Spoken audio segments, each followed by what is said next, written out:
கர்த்தர் என் மேய்ப்பராயிருக்கிறாரே, தாழ்ச்சி அடையேன் என்றுமே.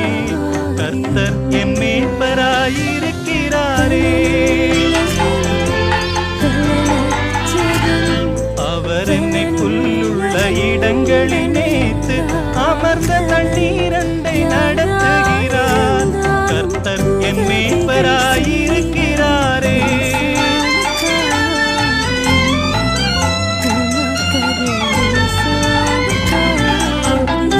ஆத்துமாவை தேற்றும் நேசரன்னை ஆனந்தத்தால் நிறைக்கிறாரே. ஆத்துமாவை தேற்றும் நேசரன்னை ஆனந்தத்தால் நிறைக்கிறாரே. மகிமையின் நாமத்தின் நிமித்தம் அவர் தம்